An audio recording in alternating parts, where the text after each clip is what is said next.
জোহরের সময় ফিরে থাকি, মসজিদে যাই, আসরের সময় খেলাধুলায় চলে গেল, মাগরিবের সময় একবার হাজিরা দেয়, এদিকে সার যায় ঘুমে, ফজরও চলে যায় ঘুমের ভিতরে। আছে না নাই?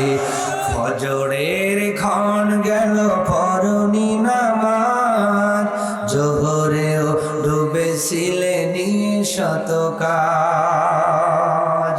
ফজরের ক্ষণ গেল পরনি নামাজ, জোহরেও ডুবেছিলে নিশত কাজ। হেলায় খেলায় গেল আসরের কাল, হেলায় খেলায় গেল আসরের কাল, মাগরিবেও পড়লে না নামাজির শ্বাস। ফজরের ক্ষণ গেল পরনি নামাজ, জোহরেও ডুবেছিলে নিশত কাজ। আছে না নাই? এখন যদি বলি ফজরের নামাজ কে কে পড়েন নাই, হাত দেখান তো, মান থাকবে? কথা বলে নেই বা থাকবে? অতএব আল্লাহ পাক আমাদেরকে তাকওয়া অবলম্বন করার তৌফিক দান করুন। আমরা পড়ছি আমিন। কারণ যেই বান্দার কলিজার মধ্যে তাকওয়া ঢুকে যাবে, ওকে মারার পরে মসজিদ থেকে বিচ্ছিন্ন করা যাবে। যেই বান্দার কলিজায় আল্লাহর ভয় ঢুকে যাবে, ওকে হাতুড়ি দিয়ে পিটাইয়াও রাস্তার খোয়া খাওয়ানো যাবে না। কথা বলে আজকে রাস্তার খোয়া খাওয়ার লোক আছে না নাই? এরা মুমিন বলে দাবি করে, এদের স্টমাক কত ভালো। আমরা মোল্লারা 2 পদের গোস্ত 3 পদের মাছ খাই, হজম করতে পারি না।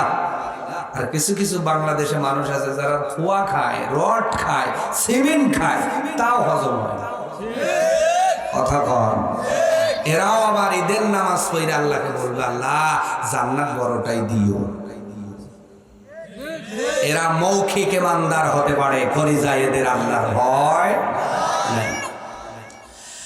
এই জন্য আল্লাহ রাব্বুল আলামিন ঈমানের সাথে তাকওয়া জুড়ে দিলেন। তাকওয়া শূন্য ঈমানের কোনো দাম নাই। ঈমানের দাম বাড়বে তখন, তাকওয়া আসবে যখন। আল্লাহ পাক এবার আরেকটু বাড়িয়ে বলছেন, বান্দা বান্দি শোনো, ঈমান আর তাকওয়া দরকার কেন? তার কারণ হলো ওয়াল তানজুর নাফসুম মা কদ্দামাত লিগাদিন ওয়াত্তাকুল্লাহ।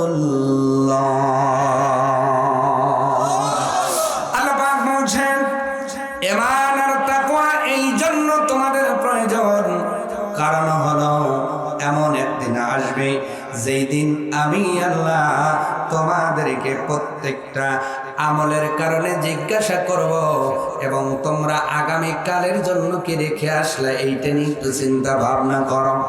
কথাটা কার? আগামী কালের জন্য আপনি কি রাখবেন, এইটা হিসাব করা লাগবে।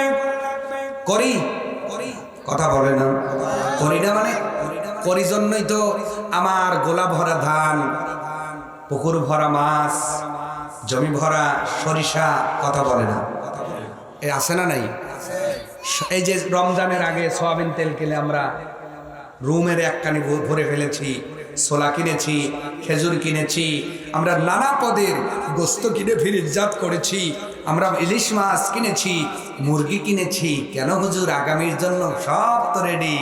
হ্যাঁ, আমরা দুনিয়ার জন্য সব কিছু আগামীর জন্য প্রস্তুত করে রাখি, কিন্তু আল্লাহ এখানে দুনিয়াবি কথা বলেন নাই। বান্দা, আগামী দিনের জন্য কি রাখলার অর্থ হলো ওই যে আমরা বলি কাল কিয়ামত। কি বলি? বলে কাল কিয়ামত বলি, এর মানে আগামীকাল কিয়ামত না। এই জন্য আল্লাহ পাক বলছেন আগামী কালের জন্য, আগামী সেই দিনের জন্য তুমি কি রেখে গেলে চিন্তা করো বান্দা। আগামীকাল কি খাইবা, এই জন্য চাউলের অর্ডার দিলাম। আগামীকাল বাজার কি হবে, এই জন্য টাকা পকেটে রাখলাম। আগামীকাল তোমার জীবন কেমনে চলবে, এই জন্য সব কিছু তুমি ঠিক করে রাখলা। ও বান্দা, এখন যদি মারা যাও, এই যে কবরস্থানের পাশে মাহফিল হয় রে ভাই, এখন মারা গেলে পকেটের টাকা কেড়ে নেওয়া হবে, পকেটের টাকা বের করে দেওয়া হবে। তোমার সেই চাউলের ভাত আর তোমার নসিবে জুটবে না, সয়াবিন তেল আর কোনো কাজে আসবে না, তোমার জমির ফসল কোনো কাজে আসবে না। তোমার জন্য 3টা কাফনের কাপড় রেডি হয়ে যাবে, তোমার জন্য বাঁশ কাটা হবে, তোমার জন্য কবরস্থানে একটা 3.5 হাত ঘর তৈরি করা হবে। এই ঘর এমন একটি ঘর তৈরি করা হবে, যেই ঘরের ডাইনে মাটি, বামে মাটি, বিছানাটাও মাটির হয়ে যাবে। বান্দা, আজকে তোমার ঘরটা করো সুন্দর করে তুমি বানিয়েছ, ইঞ্জিনিয়ারের সাথে থেকে প্ল্যান করেছ, রাজমিস্ত্রিকে দেখায় দেখায় তুমি কারুকাজ করিয়েছ। তোমার যেই খাটে তুমি ঘুমাও, ওই খাটটা 1 লক্ষ টাকার উপরে টাকা দিয়া তুমি খাটটা অর্ডার করে নিয়ে এসেছ। কিন্তু বান্দা তুমি শোনো, যেই কবরে তোমাকে বছরের পর বছর থাকতে হবে, ওই কবরটা নিজের ইচ্ছা মতো ঘুরে নিতে পারবা না, কারণ তুমি তো ওই সময় মারা যাবা, যিনি কবরটা তোলাবে ওনার ইচ্ছা অনুযায়ী উঠাবে। তোমার কবর বাঁকা হলো সোজা হলো, তোমার কবরের যদি পাটটাও ধসে যায়, তুমি বান্দা কখনো বলতে পারবা না পাটটা ঠিক করে দাও। এই তো আমাদের জীবন, আমাদের আসল ঘর আমি নিজের হাতে বানাতে পারবো, ঠিক কিনা বলেন? এই জন্য সেই আগামী দিনের জন্য, কবরের জীবনের জন্য কি রাখলাম বান্দা, এইটা থিঙ্ক করো, চিন্তা করো। এখন যদি তোমার মরণ চলে আসে, এখন যদি আজরাইল মৃত্যুর পয়গাম নিয়ে চলে আসে, কি জবাব তোমার কাছে আছে আর কি তুমি সংগ্রহ করেছ? কবরে দেওয়ার পরে আপনজন গুলো চলে যাবে। আল্লাহর হাবিব হাদিসের ভিতরে বলেন, ও পৃথিবীর মানুষ কোন মহিলা পুরুষ যাই হোক না কেন, যাকে কবরস্থ করে দেওয়া হয়, মাটি দিয়ে যখন ঢেকে দেওয়া হয়, ওই আপনজন গুলো যখন চলে আসে, মৃত্যু বান্দি ওই আত্মীয় স্বজনের পায়ের আওয়াজটাও শুনতে পায়। আমি আপনি একদিন শুনতে পাবো, আমার ভাই, আমার সন্তান, আমার আত্মীয় স্বজন, সব মানুষগুলো কোদাল ভরে মাটি চাপা দিবে। আমি ওই দিন বলবো, ও ভাই, একসাথে কত না চা খেয়েছি, কত না একসাথে পথ চলেছি, আজকে আমাকে জন্মের মতো মাটির ঘরে রেখে যাও কেন? ওই দিন আমার কথা কেউ শুনবে না, শুনবে একজন, জোরে বলেন তিনি কে? এই জন্য সেই মালিকের কথা অনুযায়ী জীবন পরিচালনা করার দরকার আছে না নাই? আর জোরে বলেন, আছে না নাই? আমার ভাইয়েরা, নাফসুম মা কদ্দামাত লিগাদ, আল্লাহ পাক বলছেন, তোমার নিজের জন্য কি উপার্জন করে সেই দিনের জন্য তুমি সংগ্রহ করলে, একটাবার চিন্তা করো। আজকে তুমি রমজান সামনে 20,000 টাকা পকেটে রেখেছ, তোমার একটা প্ল্যান আছে না নাই? কথা বলে না যে এই 20,000 টাকা আমার পুরো মাসের খরচ চলে যাবে। সামনে ঈদের জন্য সন্তানের কি লাগবে, মেয়ের কি লাগবে, সব কিছু তুমি প্ল্যান প্রোগ্রাম করে রাখলা, কিন্তু যেই কবরে দিয়ে আসার পরে কিয়ামত পর্যন্ত কোনো মানুষ তোমার আমার খবর নেবে না। বড় তো বড় পুকুরিয়া দুধবেরিয়ার মুসলমান, ওই কবরের জন্য পূর্ব প্ল্যান প্রস্তুতি নেওয়ার দরকার আছে না?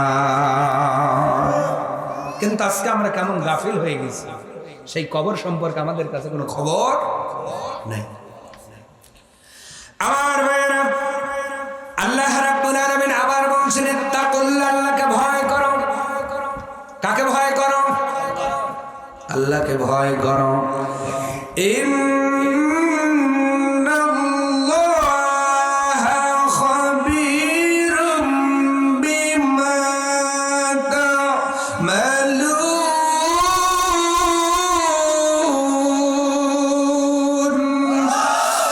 আল্লাহ রাব্বুল আলামিন বলছে, বান্দারে, তুমি যা করো না কেন, ভালো করো আর মন্দ করো, ইন্নাল্লাহ, নিশ্চয় আল্লাহ খবীরুম বিমা তা'মালুন, আল্লাহ সব বিষয়ে অবগত আছেন। বলেন সুবহানাল্লাহ। এই যে ক্যামেরার মধ্যে মেমোরি কার্ড আছে না নাই? কথা বলেন না কেন, আছে না নাই? আপনি যেই ফোন ইউজ করেন ফোনের মধ্যে মেমোরি আছে না নাই? একটা হলো আলাদা মেমোরি, আর একটা হলো ফোনের সাথে থাকে সেই মেমোরি। এই মেমোরি না থাকলে কোনো কিছুই সেভ থাকে। আল্লাহ রাব্বুল আলামিন বলেন ইন্নাল্লাহা খবীরুম বিমা তা'মালুন।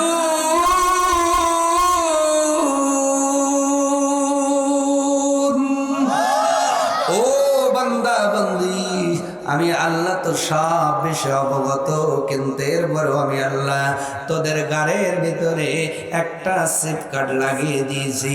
এইটা হলো মেমোরি কার্ড, এইটা হলো তোমার মেমোরি কার্ড। তুমি যাই করো না কেন ওই মেমোরির মধ্যে সেভ হয়ে যায়। فَمَن يَعْمَلْ مِثْقَالَ ذَرَّةٍ خَيْرًا يَرَهُ وَمَن يَعْمَلْ مِثْقَالَ ذَرَّةٍ شَرًّا يَرَهُ।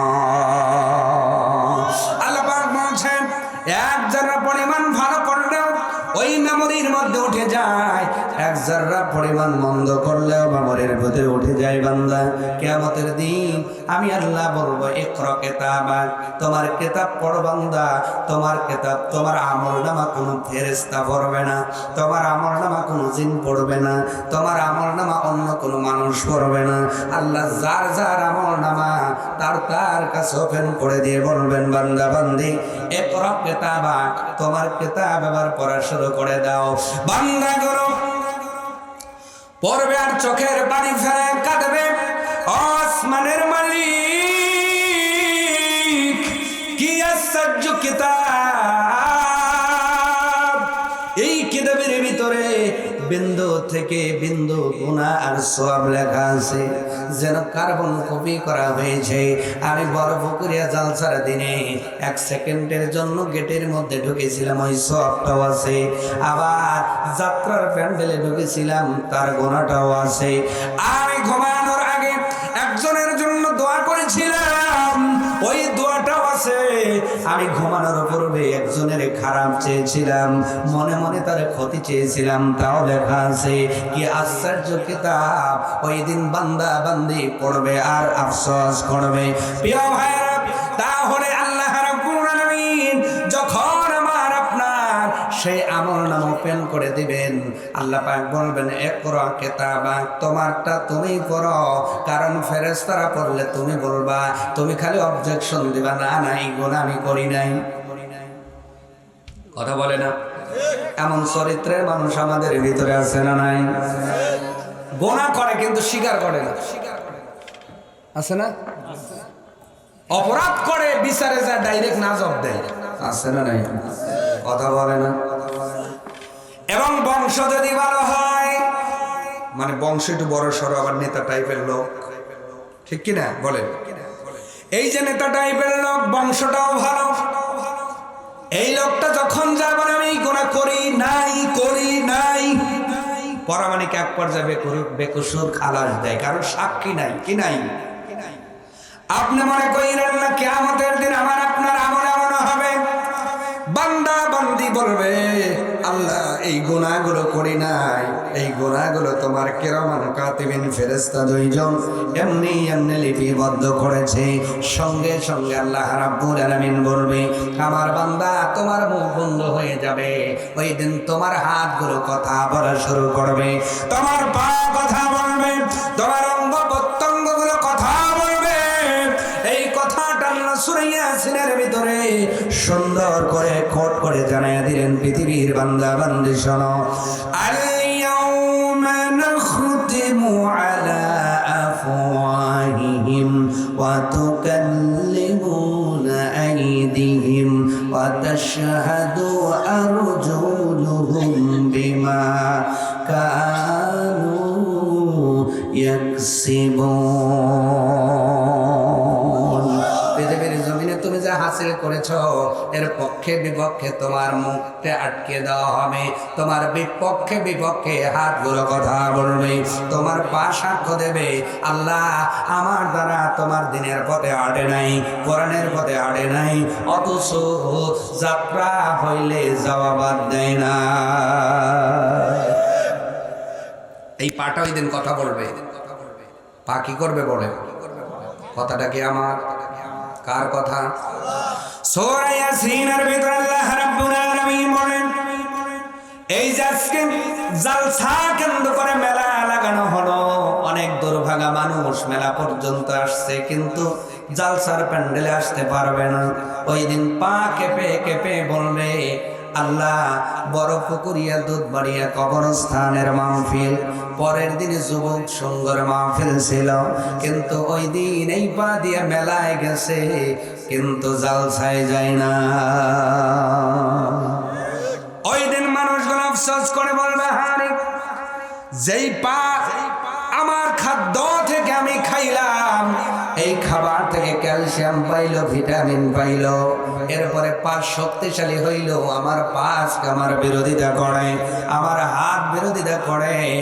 ও দুনিয়ার মুসলমান, ওই দিন তোমার অঙ্গ প্রত্যঙ্গ গুলো তোমার আমার বিপক্ষে চলে যাবে।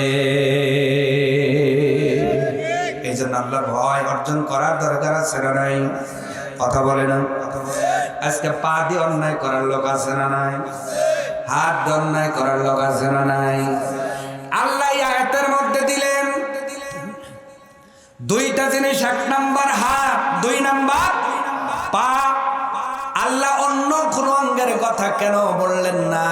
স্পেসিফিক ভাবে আল্লাহ পাক শুধু দুইটা অঙ্গের কথা বললেন কেন? কারণ মুফাসসিরে কেরামগণ বলেছেন যতগুলো অন্যায় পৃথিবীতে হয় তার তিন ভাগের 2 ভাগ হয় হাত দিয়া। কি দিয়া বলেন? এই হাত দিয়া মেয়েকে ফাঁকি দিয়ে ছেলেকে জমি লিখে দেয়, এমন লোক আছে না? নয় আসতে বলে আরো আসতে, আবার লিখে দেয় কখন তা জানে। আমি হজেই যাব, কোনে যাব? গেদা আমি হজে যাব তো আয়তক সারিয়ে দিই। কি আল্লাহর ওলি! কথা কন আছে আছে, আমি হজে যাব এই জন্য বাজান আইসা তোমাকে সাইরে দে। এই যে কাজটা করছেন আল্লাহর কসম, ছোট্ট মানুষ কোরআনের মাহফিল থেকে বলে যাচ্ছি, এই কাজ করে যারা হজে গেছে কিয়ামতের আগ পর্যন্ত প্রতি বছর হজ করলেও হজ কবুল হওয়ার কোনো গ্যারান্টি নেই। আপনার নামের পূর্বে খালি হাজিটা বসতে পারে, এটা ঠিক, কিন্তু আপনি মকবুল হাজি হতে পারবেন না। কথা বলেন না কেন? আল্লাহ ছেলেদের ঠকান নাই, 2টা গুণ দিয়েছেন ডাবল। মেয়েকে দিয়েছেন কয় ভাগ? ছেলেকে দিয়েছেন। এই জন্য মেয়ে হইলে আকিকা করলে কয় ঘাসি, ছেলে হলে। আল্লাহ তো ছেলেদের ঠকান নাই, তারপরেও এত কেন আপনার চাহিদা? আল্লাহর কসম করে বলে গেলাম, এই হাত দিয়া কোন বান্দা বান্দির হক যদি নষ্ট করার জন্য কেউ কোন দলিলে সই করে থাকেন, ওই বান্দা বান্দির কাছ থেকে মাপ নেওয়ার আগ পর্যন্ত আল্লাহ পাক আপনাকে কোনোদিন মাপ করবে না।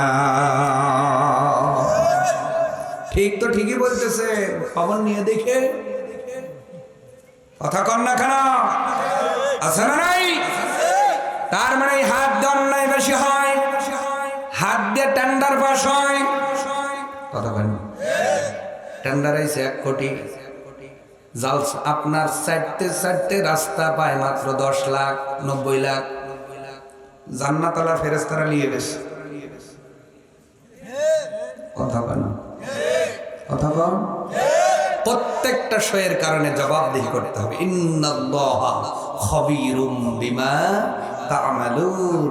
আল্লাহ পাক বলে বান্দা এটা মনে করো না আমি বেখবর, আমি আল্লাহ খবীরুম বিমা তা'মালুন, যা করো সব কিছুর পাই পাই হিসাব আমার তোমার সেই সিপ কাটে উঠে আছে। আল্লাহু আকবার বলেন। ও ওই দিন মানুষগুলো বলবে না, জব দিয়ে বলবে, আল্লাহ কিতাব পড়ার পরেও বলবে না না এটা করি নাই, রাস্তা খাই নাই, বিল্ডিং খাই নাই, কিছুই খাই নাই, আমরা অন্যায়গুলো করতেই পারি না। আল্লাহ ওই দিন এই যে আপনাদের এর চেয়ে বড় একটা মঞ্চ বানাইয়া আল্লাহ একটা প্রজেক্টর সেট করে দেবেন।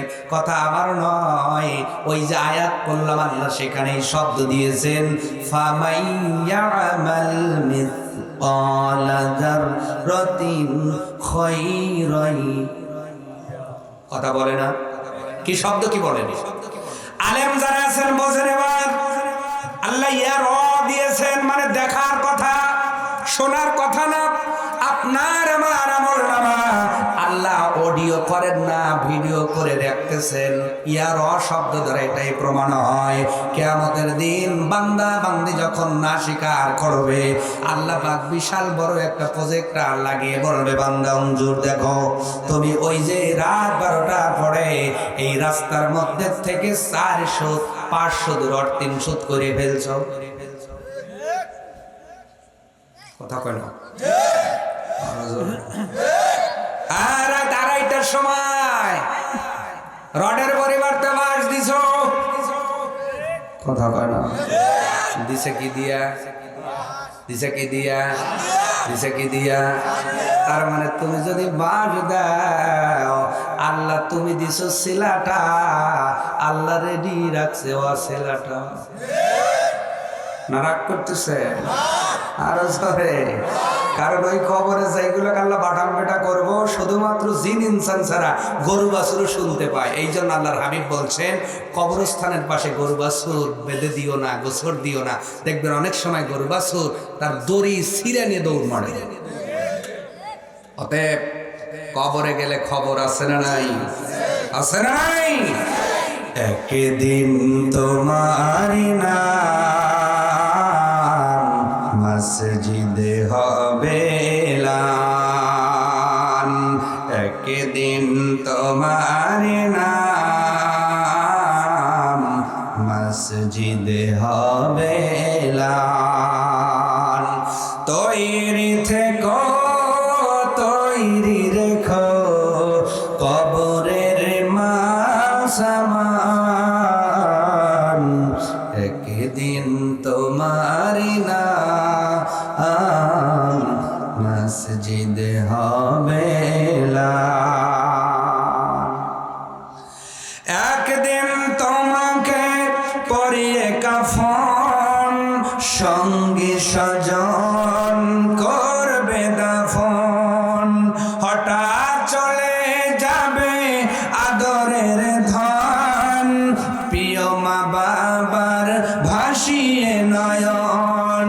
তৈরি থেকো, তৈরি রেখো, সুন্নতি আমলে মান, একদিন তোমার নাম মসজিদে।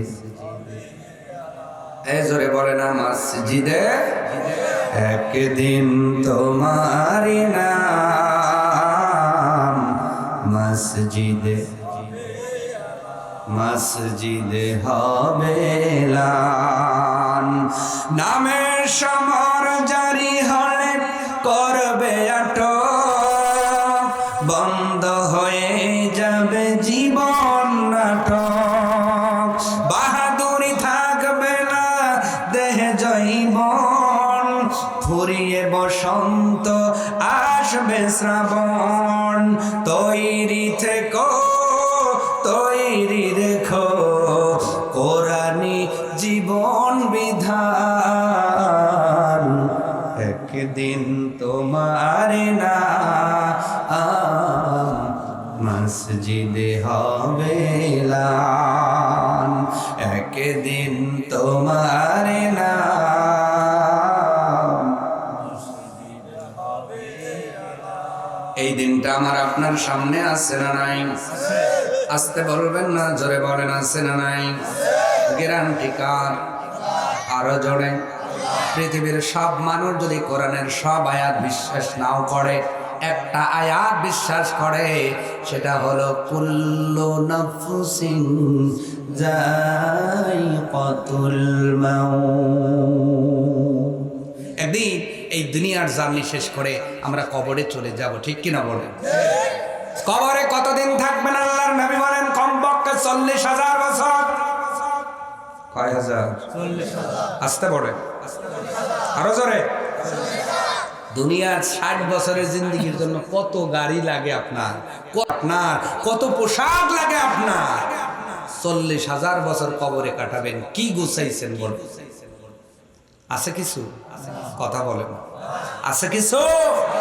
দুনিয়াতে আপনি ঠেকে গেলে হাওলাত পাওয়া যায়, আর কিছু না পাইলে বর্তমানে লোন পাওয়া যায়। কথা বলে না, কিস্তি, কথা কয় না, কথা কয় না। দুনিয়ার জমিনে বেঁচে গেলে ঠেকে গেলে হেল্পের লোকের অভাব নাই, কিন্তু ও পৃথিবীর মানুষ, বুকে হাত দে বলো কবরে তুমি আমি যদি বেঁচে যাই, ঠেকে যাই, হেল্প করার মতো কোনো মানুষ আছে নাকি? এই জন্য ওই জীবনটাকে আমরা সুন্দর করে সাজাতে চাই, ঠিক কিনা বলেন? এই জন্য আল্লাহ রাব্বুল আলামিন বলল বান্দারে, ওই আগামী সেই দিনের জন্য কিছু সংগ্রহ করো, কিছু রেখে যাও, তোমার আমল নামায় কিছু সওয়াব গোছাও। আল্লাহ রাব্বুল আলামিন সূরা মুলকের ভিতরে বলছেন, আল্লাযী খালাকাল মাউতা ওয়াল হায়াতা লিয়াবলুয়াকুম আইয়ুকুম আহসানু আমালা। ও বান্দা, কেমন আমল তুমি সংগ্রহ করবা? আল্লাহ তার কোয়ালিটি বর্ণনা করলেন, সুপারলেটিভ ডিগ্রি দিয়ে বললেন বান্দারে যেমন তেমন আমল করলে নাজাত পাওয়া যাবে না। আহসান আমল লাগবে, আমল থাকবে, ঘুষ থাকবে চলবে না, আমল থাকবে, সুদ থাকবে চলবে না, আমলও থাকবে, তোমার পর নিন্দা থাকবে চলবে না, আমলও থাকবে, তোমার ভিতরে কি বলে চগল করে থাকবে চলবে না। ও বান্দা, আহসান আমল, নির্ভেজাল আমল করে আসতে হবে। নির্ভেজাল আমল আমরা করতে চাই, ঠিক কিনা বলেন? এরপর আল্লাহ রাব্বুল আলামিন এই আয়াত ব্যাখ্যা করে আজকের আলোচনা শেষ হবে ইনশাআল্লাহ। আয়াত পড়েছি কয়টা? একটা আলোচনা শেষ হলো। দ্বিতীয় নাম্বার মানে 19 নম্বর সূরা হাশরের 19 নম্বর আয়াতের ভিতরে আল্লাহ রাব্বুল আলামিন বলছেন, ওয়ালা তাকুনু কাল্লাযীনা নাসুল্লাহ।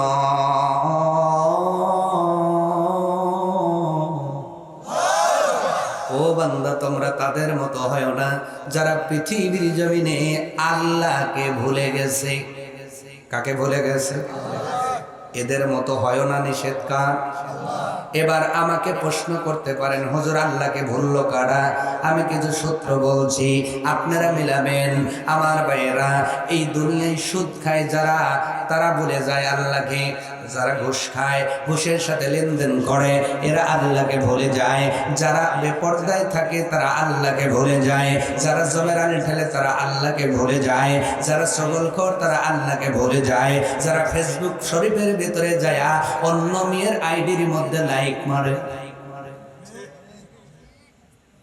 কথা এবার আসতে হয়েছে, আরো আসতে নাই নাই।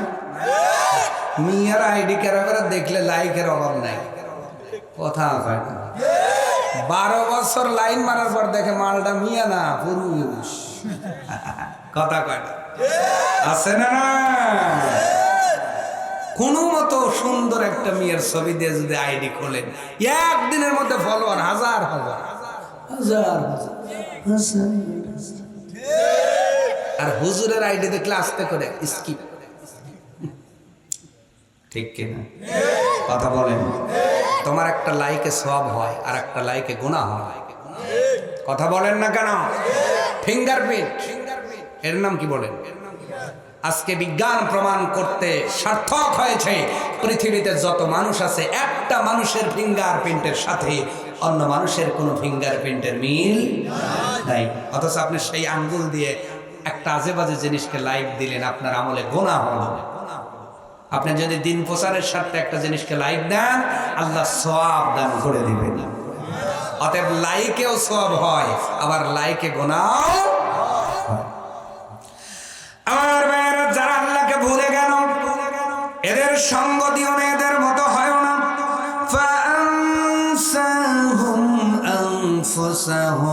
আল্লাহ পাক বলেন, অতঃপর যারা আল্লাহকে ভুলে যাবে, আল্লাহও তাদের সব ভোলা বানায় দেবে।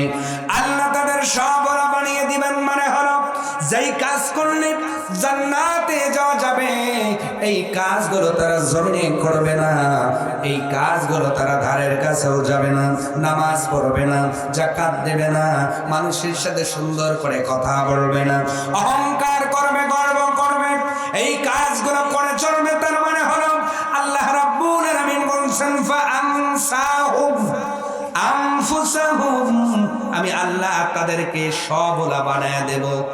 তারা নিজেকে নিজেই ভুলে যাবে, কি কাজ করছে দিন শেষে হিসাব মিলাতে পারবে না। অতএব এমন মানুষ হয়ে আমরা পৃথিবীর জমিনে চলতে চাই। যারা আল্লাহকে ভুলে গেল, তারা কেমন লোক আল্লাহ পরিচয় দিচ্ছেন, উলাইকা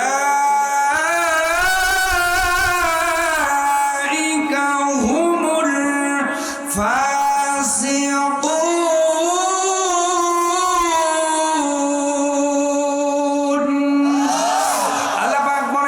পৃথিবীর জমিনে সবলা হয়ে নিজেকে বলে এদিক ওদিক অন্যায় করে, নামাজের সময় খেয়াল থাকে না, এরা হলো ফাসিক। আর যারা ফাসিক হয়, আল্লাহ অন্য আয়াতের মধ্যেই বলেছেন, ফাসিক সম্প্রদায়কে আল্লাহ কোনোদিন হেদায়েত দেয় না। এবার বলেন, আমরা কি ফাসিক হতে চাই? আমরা কি ফাসিক হতে চাই? ফাসিকের পরিচয় কোরআন থেকে পেলাম, যারা আল্লাহকে ভুলে যায়। কাকে ভুলে যায়? ভুলে আমরা কি আল্লাহকে ভুলেছি? এবার আসতে বলেন, ভুলেছি? আসতে বলেন, ভুলেছি? আল্লাহকে কখন স্মরণ হয়? যখন মসজিদে যাই। আল্লাহকে কখন স্মরণ হয়? যখন জানাজার নামাজে দাঁড়াই। আল্লাহকে কখন স্মরণ হয়? যখন আমরা কবরস্থানে মাইয়াতকে কবর দেই, কবর থেকে, কবরস্থান থেকে বাহির হইয়া নগদে সামাদ বিড়িটা নেই। কথা কয় না, এটা কি আল্লাহ স্মরণের কোনো পাঠ নাকি? কথা কন। কবরস্থান থেকে বাহির হইয়ে বাড়িতে যাওয়ার পূর্বেই জমিটা একটু দেখে যাই, পাখি কেমন হলো। যায় দেখছে সীমানা ভালোই আছে, আস্তে করে ঠেলা দিয়ে আতাত সরাইছে। স্যার খারাপ বললেন, এরকম লোক আছে না? কথা বলে না, কথা বলে না। তাহলে কবরস্থানে একটা মাইয়াতকে মাটি দিয়াও আপনার হুঁশ ফিরল না যে একদিন আমাকে এমন করে দাফন করবে। তারপরেও যদি অন্যায়ের উপর অটল থাকেন, বোঝা গেল তুমি আল্লাহকে ভুলে আছো। কাকে ভুলে আছো বলেন? আর যে বান্দা বান্দে আল্লাহকে ভুলে যায়, আল্লাহ তাদের পরিচয় তুলে ধরলেন, তারা হলো ফাসিক। তারা কি? ফাসিক।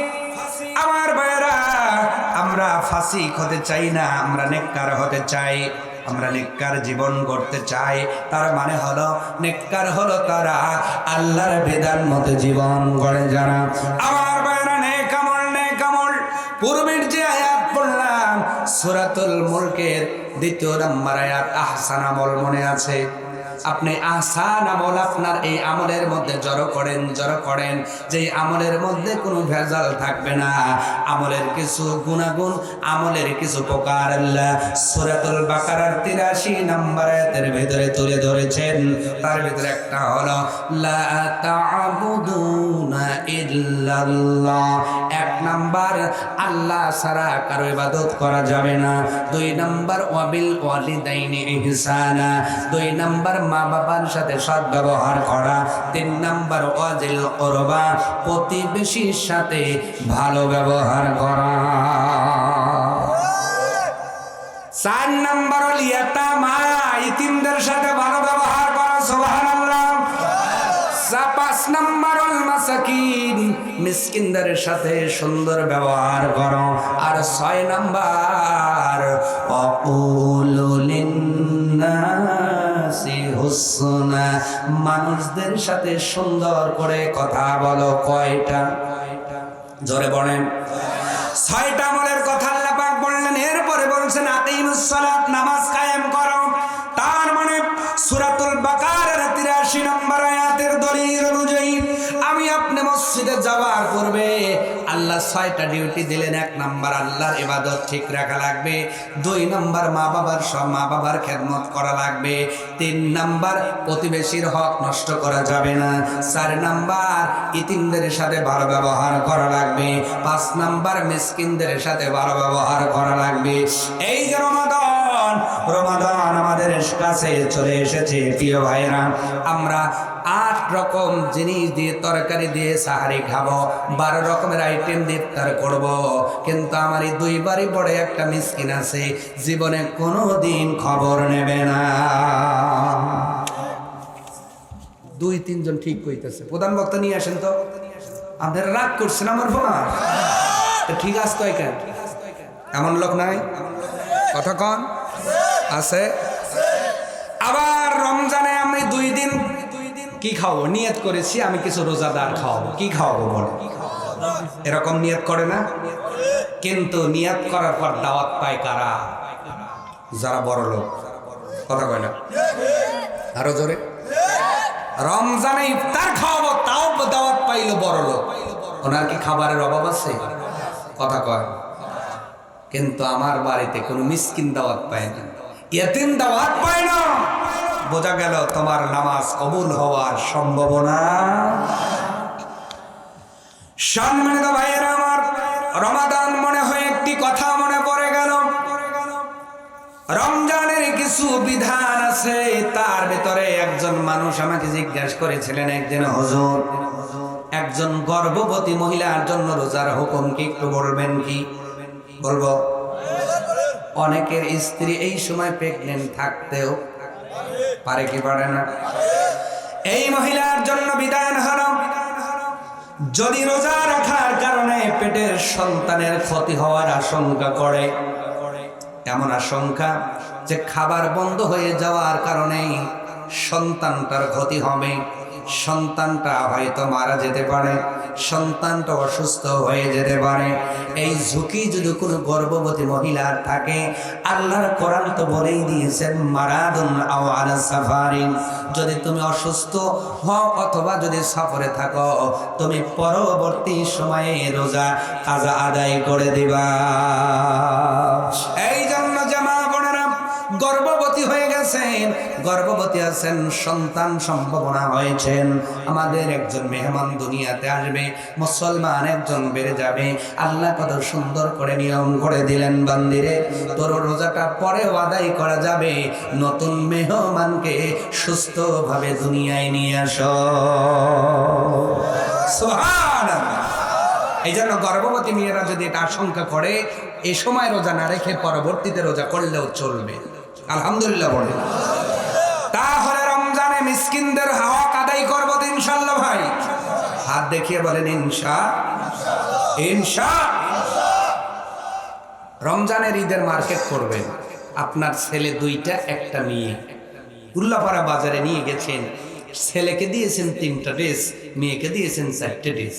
কিন্তু আপনার বাড়ির কাছে একটা ভ্যান চালক এই বাজারে ভ্যান চালিয়ে পুরা মাসটা ও চালাইতেই হিমশিম খেয়ে যায়, সন্তানদের মার্কেটটা করে দিবে কেমনে? আপনি যদি আপনার ছেলের একটা ড্রেস না কিনে ওই টাকা দিয়ে ওই ছেলের জন্য একটি ড্রেস কিনতে পারেন, আর ওই সন্তান যদি মুখে হাসি উঠায়, মাসুম চেহারার হাসির জন্য আল্লাহ আপনার রোজার সওয়াব দ্বিগুণ করে দেবে। কিন্তু আপনি যদি না করতে পারেন, ইবাদত কবুল হওয়ার কোনো গ্যারান্টি করা যাবে তো ভাইরা? এই ভাইরা কথা বলে না। রংধনু সঙ্গের যুবক ভাইদের বলছি, আপনারা কেমন করেন আমি জানি না, তবে আমার জ্ঞানের থেকে আপনাদের একটু পরামর্শ দিয়ে যাচ্ছি। আপনার তহবিল থেকে যেই টাকা হবে এই টাকা দিয়ে আপাতত ইয়তিম মিসকিনদের জন্য একটা বরাদ্দ দিয়ে দিবেন। আল্লাহ পাক আপনাদের সঙ্গের ভিতরে, এই প্রতিষ্ঠানের ভিতরেও বারাকা দিয়ে দেবে ইনশাআল্লাহ। বলা যাবে তো ভাইরা? আল্লাহ পাক এই বড়পুকুরিয়া রংধনু সংঘের যুবকদের দ্বারা এরকম মহৎ কাজগুলো করার তৌফিক আল্লাহ পাক করে দেন।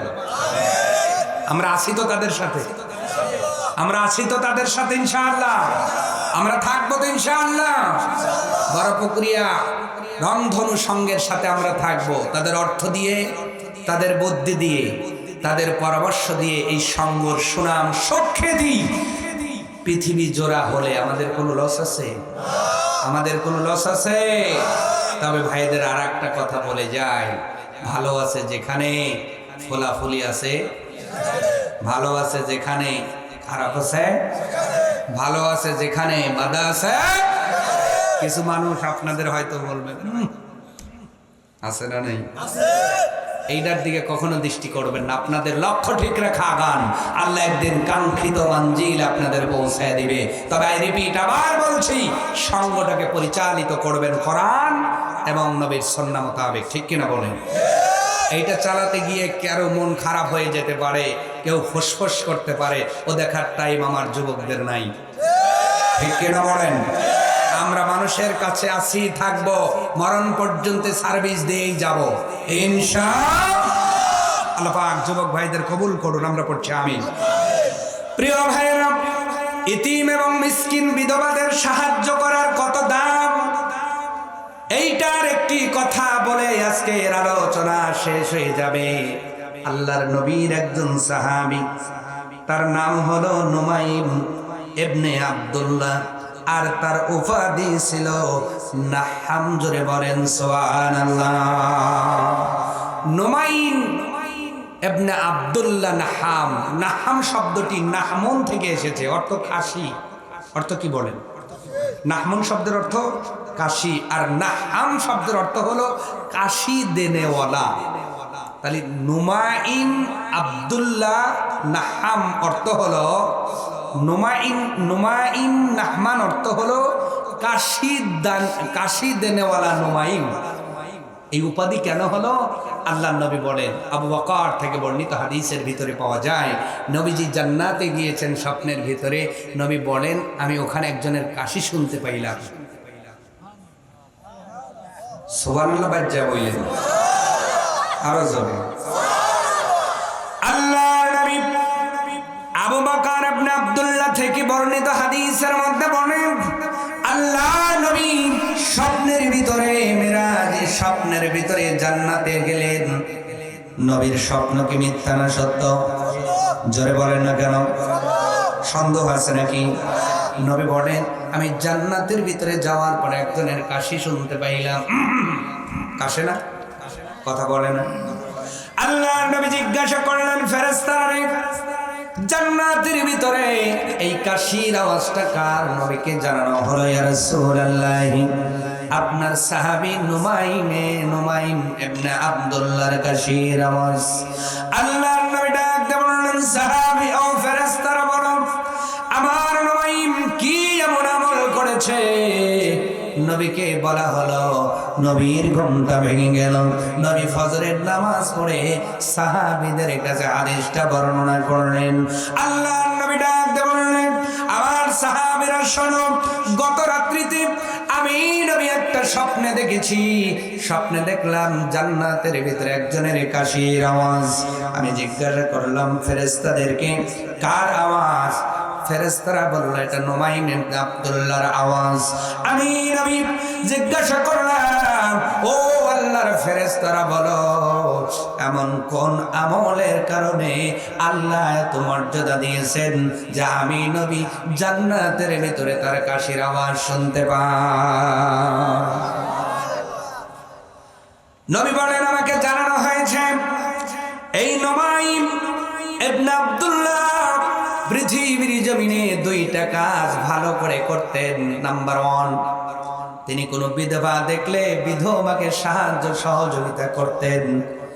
আর 2 নাম্বার, কোনো এতিম বালক বালিকা দেখলে তাদের জন্য সাহায্যের জন্য উনি নিবেদিত প্রাণ হয়ে যেতেন।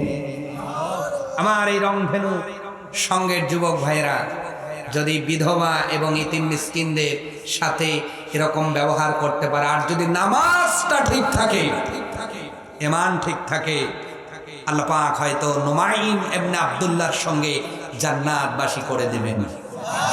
আস্তে বলবেন না, জোরে বলেন আল্লাহু আকবার। আর একটা হাদিস শোনাচ্ছি, আল্লাহর নবী বলছেন, ও পৃথিবীর উম্মত শোনো, আমি নবীও তো ইতিম, জন্মের পূর্বে আব্বা হারাইলাম, জন্মের পরে মা হারিয়ে ফেললাম। আমি নবী ইতিম, আমার মতো বড় ইতিম পৃথিবীতে কেউ নাই। কিন্তু পৃথিবীর জমিনে যারা ইতিমদের ভালোবাসবে, ইতিমদের সাহায্য করবে, ইতিমদের জন্য কাঁদবে, ইতিমদের জন্য দরদ দেখাবে, আল্লাহর নবী দুইটা আঙ্গুল এমন করে একসাথে লাগিয়ে দেখালেন, ও আমার সাহাবীরা শোনো, যারা দুনিয়াতে ইতিমদের ভালোবাসবে, সাহায্য করবে, আমি নবী আর সেই লোকটা জান্নাতের ভিতরে এমন করেই থাকবো। সুবহানাল্লাহ, আস্তে বলবেন না, জোরে বলেন আল্লাহু আকবার।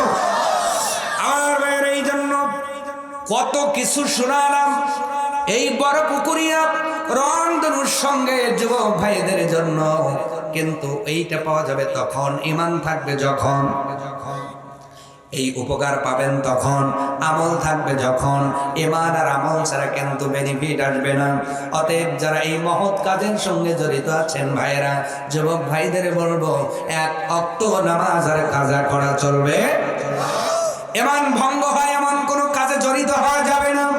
চুরি, ডাকাতি, বাটপাড়ি, খুন খারাপি, রাহাজানি, ছিনতাই, পরক্রিয়া, কথা বলেন, এইটা তো এখন মহামারীর মতো ছড়াচ্ছে, ঠিক কিনা বলেন? তো এই জাতীয় কাজে আমার এই সঙ্গের ভাইদের আমি বলবো, ভাই, এগুলো প্রত্যেকটাই জাহান্নামের একটি ফাঁদ। এই ফাঁদে আপনারা পা দিবেন না। ফাঁদ থেকে বেঁচে ঈমান আর আমল সংগ্রহ করেন, আর এতিম এবং বিধবাদের সাহায্য করেন। নুমাইম ইবনে আব্দুল্লাহ নাহামের মতো আল্লাহ পাক আপনাদেরকেও জান্নাতবাসী করে দেন। প্রিয় যুবক ভাইরা শোনেন, আল্লাহর নবী বলেন, ও নুমাইম। নুমাইম দাঁড়ায় গেল, ডাক দিয়ে বললেন, ইয়া রাসূলুল্লাহ, কি বলবেন বলেন। আল্লাহর নবী বললেন, নুমাইম রে, আমি গত রাত্রে বেলায় তোমার কাশির আওয়াজ জান্নাতের ভেতরে শুনেছি। এই জন্য তার উপাধি নবী দিলেন নাহাম। সুবহানাল্লাহ বলেন। নাহাম মানে কাশি দেনেওয়ালা। নাহাম মানে কি বলে? এরকম উপাধি কি নবী প্রথম দিলেন না এর আগেও দিয়েছেন? আবু বকর আর উপাধি কি বলে? কথা বলেন। আবু বকর এই উপাধিটা দিয়েছেন কে? মুহাম্মাদুর। ওমরে ফারুক এই উপাধি দিয়েছেন কে? মুহাম্মাদুর। আব্দুল্লাহ জুল বাজাজাইন, বাজাজাইন মান অর্থই হলো দুই টুকরা কম্বলওয়ালা, এই উপাধিটাও দিয়েছেন মুহাম্মাদুর। তেমনি ভাবে নুমাইম ইবনে আব্দুল্লাহ নাহাম আল্লাহর নবী বললেন, আজ থেকে তুমি নুমাইম ইবনে আব্দুল্লাহ শুধু নয়, তোমার উপাধি হলো নাহাম, তুমি কাশি দেনেওয়ালা। যার কাশিটা দুনিয়া থেকে জান্নাতেও শোনা যায়, এই মানুষটার মতো মানুষ আর হতে পারে? অতএব নুমাইমের মতো আমরা মিসকিনকে সাহায্য করব, ইতিমদের সাহায্য করব, বিধবাদের পাশে দাঁড়াবো। ও বড় পুকুরের মুসলমান, আমি গত 2 বছর আগে আমি একটা সত্য ঘটনা আপনাদের কাছে তুলে ধরার চেষ্টা করছি, বলবো নাকি? না রাগ করবেন? আমার জীবনের সত্য ঘটনা বলছি। আমি গত 2 বছর আগে বেলকুচিতে একটা প্রোগ্রামে হাজির হলাম। হাজির হওয়ার পরে একজন সাবেক মেম্বার আমার সাথে খেতে বসেছেন। ডাক দেওয়ালেন, হুজুর ওয়াজ তো ভালোই মনে হয় করেন। বললাম, না ভালো করি না, চেষ্টা করি। আমার জিজ্ঞাসা করছে, হুজুর একটা প্রশ্ন জিজ্ঞাসা করি। বলেন, হ্যাঁ বলেন। কারণ হুজুর দেখলে তো প্রশ্ন বেড়ে যায়, ডাক্তার দেখলে রোগ বেড়ে যায়, এটা তো বাড়বেই। আমি বললাম, প্রশ্নটা বলেন। এবার বাবাজি মেম্বার, সাবেক মেম্বার, বৃদ্ধ হয়ে গেছেন, ডাক দিয়ে বলছেন, হুজুর একটু একটা প্রশ্নের অ্যান্সার দেন।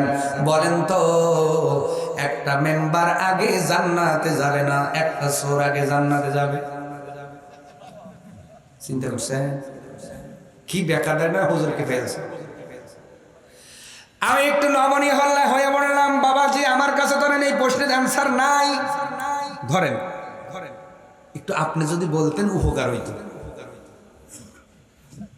উনি এবার বলা শুরু করতেছে, হুজুর আমার জ্ঞানে একটা চোর একটা মেম্বারের 70 বছর আগে জান্নাতে যাবে। আমি বললাম, খালি এইটা বললে হইব না, একটু দলিল পাতি দেন। ঠিক নেই। আমার কিন্তু জীবনের বাস্তব ঘটনা আপনাদের সাথে শেয়ার করছি, যে সমাজ আজ কত দূর গেল যে বিধবাদের পাশে আজ দাঁড়ায় না, এইটা বোঝানোর জন্য কথা বলেন। বলবো বাস্তব ঘটনা শেয়ার করছে আপনাদের সাথে। উনি এবার বলা শুরু করলেন, হুজুর আমি দলিল তো কোরআন হাদিস থেকে দিতে পারবো না, তবে 5 বছর মেম্বারগিরি করে যা জেনেছি আর যা বুঝেছি এই বাস্তব থেকে আপনাদের একটা যুক্তি দিব। আমি বললাম তাই দেন।